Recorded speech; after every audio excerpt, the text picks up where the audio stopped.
বহুত কষ্ট টিভি আমি চালাইতে পারি। আমি আমাদের এসএফআই এর সম্পাদক যেটা বললেন ওনার সাথে কিছুটা সংযুক্ত করছি।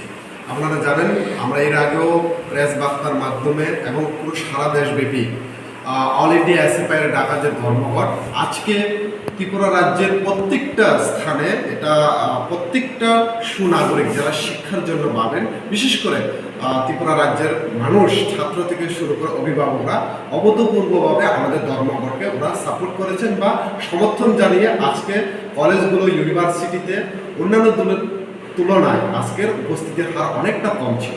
কিন্তু আমাদের যে পূর্ব ঘোষণা হওয়ার সত্ত্বেও অত্যন্ত দুর্ভাগ্যের বিষয় যে যুব মোর্চার নেতা যার নেতার বিরুদ্ধে এর আগেও অনেকটা একটা রাজনৈতিক দলের পার্টি অফিস আক্রমণ করা, সাংবাদিকের অফিস আক্রমণ করা সহ বিভিন্ন ধরনের অভিযোগে অভিযুক্ত যে যুক্ত ছিলেন তিনি, আজকে তার যে গুন্ডামি আমরা আজকের এই আমাদের যে শান্তিপূর্ণ যে ধর্মঘটের জন্য আমাদের আন্দোলন আমরা চালাচ্ছিলাম শিক্ষা ভবনের সামনে এসএফআই এবং টিএসসির পূর্ব ঘোষিত অনুযায়ী তার যে গুন্ডামি আজকে পুরো ভারতবর্ষের সাথে পুরো ত্রিপুরা রাজ্যের মানুষ দেখেছেন। বিশেষ করে শিক্ষা অনুরাগীরা যে আমরা এসএফআই টিএসসিও প্রত্যেকটা দিন প্রত্যেকটা সময় ছাত্রছাত্রীদের জন্য আন্দোলন করলাম বা করছি, অন্তত সমস্ত আজকের এখানের শিক্ষা ভবনের দিয়ে যত যাতায়াত করছিলেন অভিভাবক মহল থেকে শুরু করে রিক্সাওয়ালা থেকে শুরু করে এখানের নাগরিকরা সবাই কিন্তু সমর্থন জানাচ্ছিল। ওই সময়ে এই সমর্থনকে জানানোর সময়ে তাদের বিজেপির শাসক গোষ্ঠীর চোখে এতটা বিরক্তির ভাবে পরিণত হয়েছে যা তারা বাধ্য হয়েছে যে আমাদের শান্তিপূর্ণ আন্দোলনকে এসে এখানে ডিস্টার্ব করার জন্য, এখানে আমাদেরকে পরিচালনা করার জন্য। কিন্তু আমরা বিশ্বাস করি এসএফআই টিএসইউ আমরা ছাত্রছাত্রীদের জন্য আন্দোলন করি, আমরা কারোর সে উত্তপ্ত পরিস্থিতি বা কারোর ফান্দে আমরা পা দেওয়ার মতন ছাত্র সংগঠন না। আমরা আমাদের দাবিগুলো যেটা রাখলাম, যেটা আমাদের এসএফআই সম্পাদক বললেন, আমাদের দাবি যেটা ছিল যে ত্রিপুরা রাজ্যের প্রায় 511টার মতন স্কুল যেটা বন্ধ করে দেওয়ার যে প্রচেষ্টা, আমাদের যে এসএফআই এর মূল লক্ষ্য হলো সবার জন্য শিক্ষা। যে বিদ্যালয়গুলো খোলা হয়েছিল, যে বিদ্যালয়গুলোতে সমস্ত ত্রিপুরা রাজ্যের কোনাচে আনাচে ছাত্রছাত্রীদের শিক্ষার ব্যবস্থা করা হয়েছিল, যে বিদ্যালয়গুলি খোলার মাধ্যমে বেকার যুবক যুবতীদের কর্মসংস্থানের ব্যবস্থা করার যে প্রচেষ্টা হয়েছিল সেটাকে যে বন্ধ করে দেওয়ার যে বিজেপির প্রচেষ্টা, সেই প্রচেষ্টার বিরুদ্ধে আমাদের আজকের ধর্মঘট পুরোপুরিভাবে সফল। এবং যে যুব মোর্চার যে নেতৃত্ব আজকে যে ঘটনা ঘটালেন তার পরিপ্রেক্ষিতে আমাদের দুইটা সংগঠনের পক্ষ থেকে তীব্রভাবে আমরা বিরোধিতা জানাই। বিশেষ করে আমাদের রাজ্যবাসীর কাছে এসএফআই এবং টিএসসির পক্ষে আপনাদের কাছে আমরা তার বিচারের আমরা আপনাদের সামনে দাবি জানাচ্ছি। এবং আপনারা এই শিক্ষা অনুরাগীরা, বিশেষ করে ত্রিপুরা রাজ্যের যারা সুবুদ্ধিসম্পন্ন ব্যক্তিরা, আজকের যে ঘটনা আপনারা এটাকে কিভাবে নিচ্ছেন আপনারা নিশ্চয়ই এটাকে জানাবেন।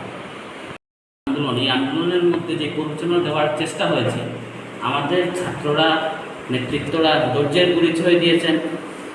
এবং আজকের যে পুলিশি যে বর্বরতা আমরা দেখলাম, আজকের এই ধর্মঘট প্রত্যাহার করার জন্য পুলিশ যেভাবে বল প্রয়োগ করলেন, অথচ ধর্মনগরের একজন ছাত্রী আক্রান্ত হওয়ার পর আজকে জিবি হাসপাতালে ভর্তি, ওই যে বিজেপির গুন্ডারা যে ছাত্রীর উপর আক্রমণ করলো, ওই ছাত্রীর উপর আক্রমণকারীতে গ্রেফতার করার মতো মানসিকতা বা শক্তি ওনারা প্রয়োগ করতে পারলেন না। আজকে দেশের ছাত্র সমাজের জন্য, রাজ্যের সরকারি শিক্ষা ব্যবস্থা বাঁচানোর জন্য, আজকে আন্দোলনকে প্রত্যাহার করার জন্য পুলিশের এই বর্বরতাকে আমরা নিন্দা জানাচ্ছি। প্রথমেই সাংবাদিক বন্ধুদের আমরা স্বাগত জানাচ্ছি আমাদের ডাকে সাড়া দিয়ে আজকের এই সাংবাদিক সম্মেলনে উপস্থিত হবার জন্য ধন্যবাদ জানাই।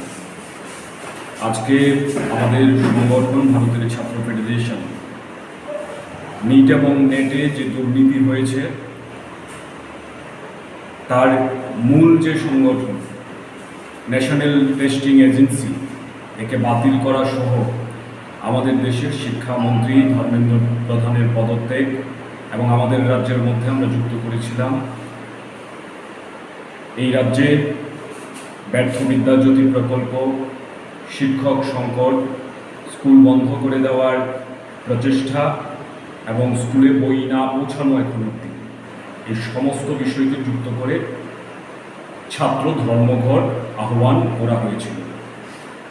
আমরা লক্ষ্য করেছি আমাদের এই আহ্বানে সাড়া দিয়ে রাজ্যের সমস্ত অংশের ছাত্ররা, বিশেষ করে উচ্চশিক্ষা প্রতিষ্ঠানের কলেজ, বিশ্ববিদ্যালয় এবং বিভিন্ন যে উচ্চশিক্ষার ইনস্টিটিউশনগুলি রয়েছে, সেখানকার ছাত্রছাত্রীরা স্বতঃস্ফূর্তভাবে আজকে ধর্মঘট পালন করেছে। সমস্ত কলেজে, ইউনিভার্সিটিতে ছাত্র সংখ্যা, উপস্থিতির দিক দিয়ে একেবারেই নগণ্য ছিল, ক্লাস হয়নি। এই যে ভূমিকা রাজ্যের ছাত্রছাত্রীরা নিলেন, তাদের যে প্রতিবাদের ভাষা ধ্বনিত করলেন, তার জন্য আমরা এসএফআই ত্রিপুরা রাজ্য কমিটি এবং টিএসইউ কেন্দ্রীয় কমিটির পক্ষ থেকে রাজ্যের ছাত্রছাত্রীদের অভিনন্দন জানাচ্ছি, ধন্যবাদ জানাচ্ছি। আমাদের আজকের গোটা আন্দোলন প্রক্রিয়া আপনারা লক্ষ্য করেছেন। আমরা শিক্ষা ভবনের সামনে বিক্ষোভ দেখিয়েছি, আমাদের রাজ্যে যা হচ্ছে তার প্রতিকার চেয়েছি। স্কুল বন্ধ করে দেওয়ার মতো সিদ্ধান্ত এটা চূড়ান্তভাবে ছাত্র বিরোধী। আমরা যখন বিক্ষোভ সংগঠিত করছিলাম, তখন এই রাজ্যের শাসক দলের যুব সংগঠন, যুব মোর্চার জনৈক নেতা গণতান্ত্রিক আন্দোলনের স্থানে এসে যেভাবে পেশিবল বাহুবল দেখাবার চেষ্টা করলেন, তাকে আমরা ধিক্কার জানাই, আমরা প্রতিবাদ জানাই। ওনার ওখানে উপস্থিত হবার মতো কোনো কারণ ছিল না। সারা রাজ্যেই তো এটা চলছে। ধর্মনগরে ছাত্রছাত্রীরা তারা শিক্ষকের দাবি নিয়ে রাস্তায় বসেছিলেন। সেখানেও আমরা দেখেছি শাসক দলের নেতারা ছাত্র ছাত্রীদের, বিশেষ করে ছাত্রীদের লাঞ্ছিত করেছেন, তাদের উপর আঘাত নামিয়ে এনেছেন। ছাত্রীদের হাসপাতালে ভর্তি করা হয়েছে, জিবি হাসপাতালে একজন ছাত্রী এখন চিকিৎসাধীন রয়েছে। এই হচ্ছে অবস্থা সারা রাজ্যের মধ্যেই।